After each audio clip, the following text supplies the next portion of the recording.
د قطر هیواد پایتخت دوحه کې د افغانستان اسلامي امارات او افغانستان اسلامي جمهوریت ترمنځ د سولې مذاکراتو دفتر ته ښه راغلاست. درنو حضور، دلته د دواړو خواوو پلاوي موجود دي او ستاسو په حضور به دوی راځي.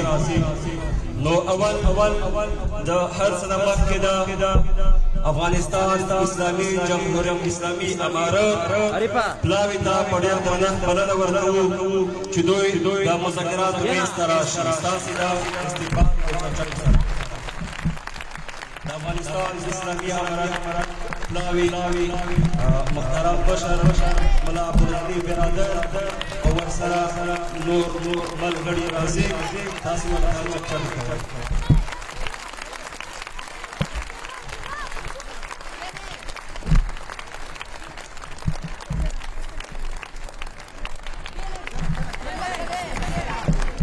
درنو مېلمنو ستړي مه شئ، هر شی راشئ.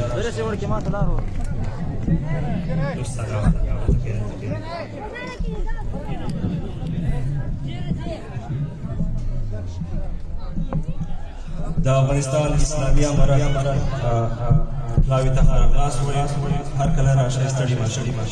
اوس د افغانستان اسلامي جمهوریت پلاوی راځي چې په سر کې ډېر محترم ډاکټر صاحب عبدالله قرار لري او ورسره نور ملګري دي. تاسې ورته چکچکې کوئ. دوی هم د مذاکراتو دفتر ته او دغه میز ته تشریف راوړي.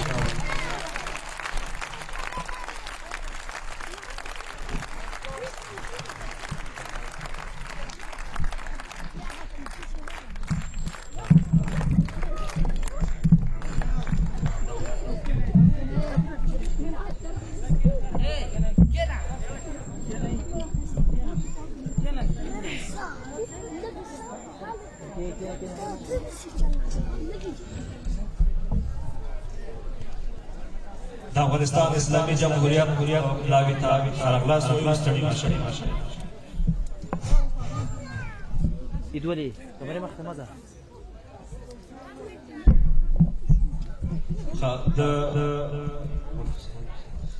د افغانستان اسلامي جمهوریت د پلاوي په استازیتوب ښاغلی ډاکټر صاحب عبدالله خپله وینا وړاندې کوي.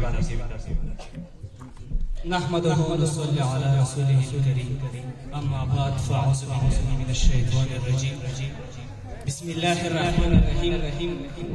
دا هر څه نه وړاندې د دواړو جهانونو سردار سرور کائنات جناب نبی کریم صلی الله علیه وسلم تلپاتې نه هېرېدونکي یوه د بیا شریکۍ تحفه وړاندې کوم چې عبارت دی السلام علیکم ورحمة الله وبرکاته. اما بعد سلام څخه د افغان دولت ولاړې. بسم الله الرحمن الرحیم. ویاړم چې د افغانستان اسلامي جمهوریت په استازیتوب د سولې د مذاکراتو د پیل په مراسمو کې ګډون لرم. دې مهم او تاریخي غونډې ته د ستاسو د راتګ هرکلی کوم او د جمهور رئیس محمد اشرف غني سلامونه تر تاسو رسوم.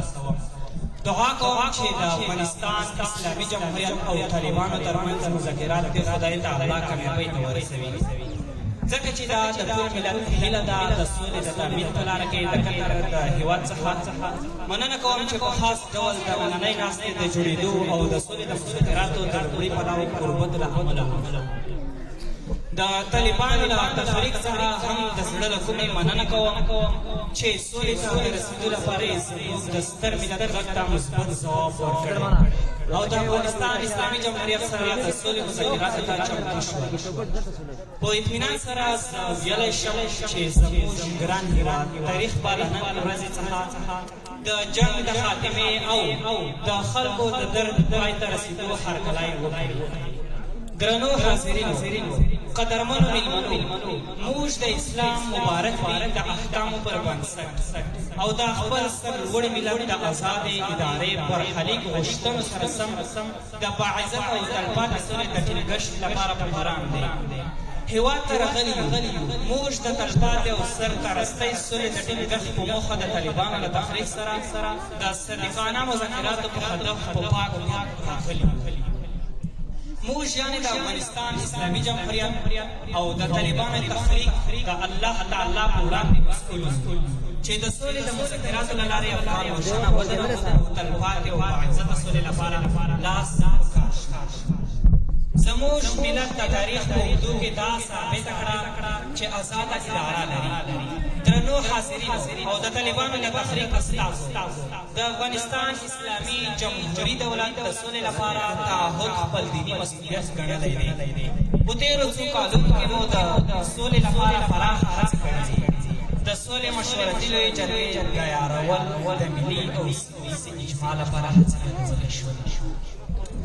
موږ د سولې لپاره ستاسې په زرګونه بندیان خوشي کړي او له تاسو د زړه له کومې مننه چې زموږ اسیران مو خوشي کړي. زموږ تاسو هدف یو، موږ تاسې وروڼه یو او د دې ورورۍ د اثبات لپاره مو مټې راغښتې دي. زموږ تاسې په منځ کې یو بل دښمن اخته دی او زموږ تاسې ورورولۍ یې تر بدنۍ بدله کړې ده. موږ د سولې د مذاکراتو په برخه کې د دوحې تړون ټولو اصولو ته ژمن یو او دا ژمنتیا مو په عمل کې ثابته کړې ده او په اخر کې د سوکاله آباد حراز افغانستان په هیله مننه.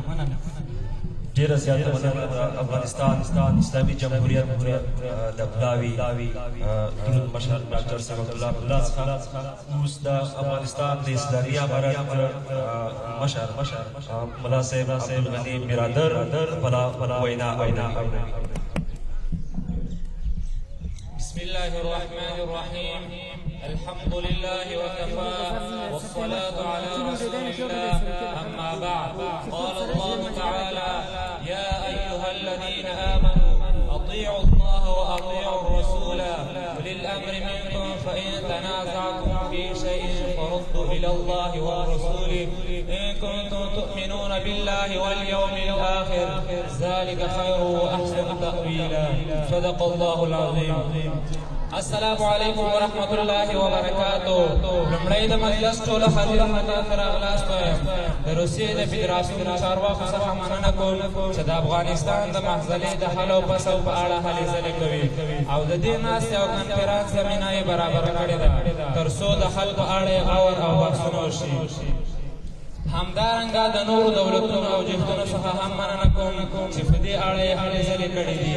قدرمنو حاضرینو، تاسې ټولو ته بهتره معلومه ده چې زموږ ګران هېواد د څو لسیزو راهیسې د سختو کړاوونو سره مخ دی او هر افغان غواړي چې دې له سختو حالاتو څخه راوځي. د افغانستان اسلامي امارت تقریبا 19 کاله مخکې هغه وخت رامنځته شو کله چې په هېواد کې حالات کړکېچن او یو داسې حالات حاکم وو چې نه د خلکو عزت خوندي وو، نه ځان او نه مال.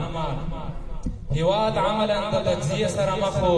له همدې امله د اسلامي امارت مشر امیر المؤمنین ملا محمد عمر مجاهد تقبله الله د طالبانو او خپلو مخلصو ملګرو او جهادي قومندانانو په ملتیا د دغه دردونکي حالت د بدلون لپاره غږ پورته کړ او عملا یې ګام پورته کړ.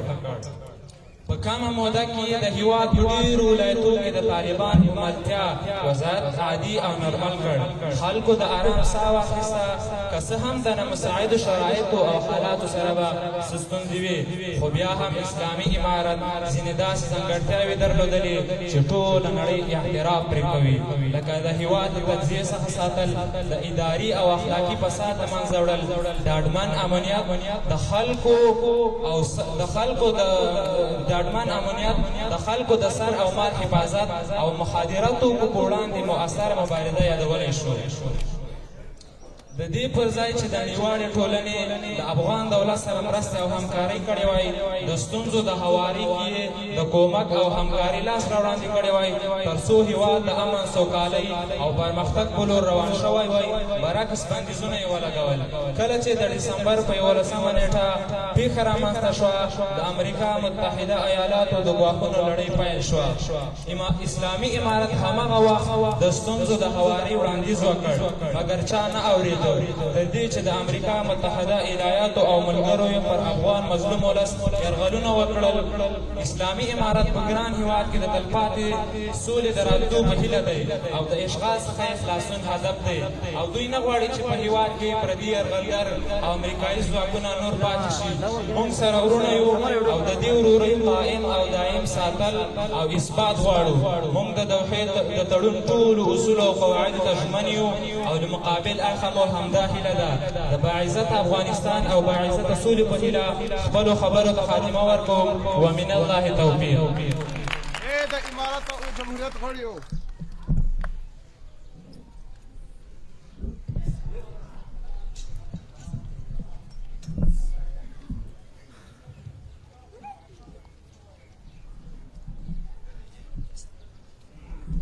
د افغانستان اسلامي امارت مذاکراتي ټیم او د افغانستان اسلامي جمهوریت د سولې مذاکراتي غړیو تاسو چې څه وویل موږ ولسونه واورېدل. دواړو اړخونو خبرې یو شان وې. طالبه ته هم سوله غواړې او حکومته ته هم سوله غواړې. نو اخر ستونزه په څه کې ده؟ ولې دا دومره کاله د یو بل خلاف یې؟ ولې یو بل سره وژنئ؟ ولې راته ووایئ که نه د دواړو د دې خبرې د دواړو د دې خاورې په شان یې اخر مشکل په څه کې دي؟ بس خبره معلومه ده یو چا په خبرو خو لیدلی او چا په چا سره په بشپړ توګه ناخوښه کوي.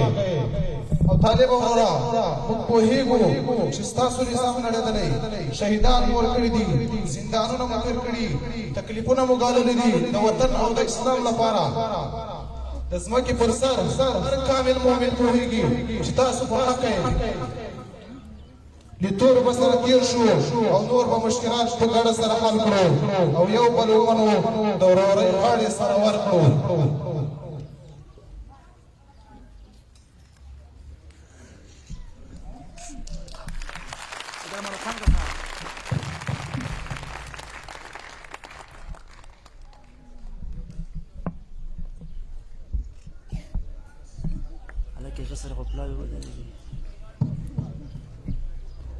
امیر خانه غاړې سره ورکړئ د ورورۍ.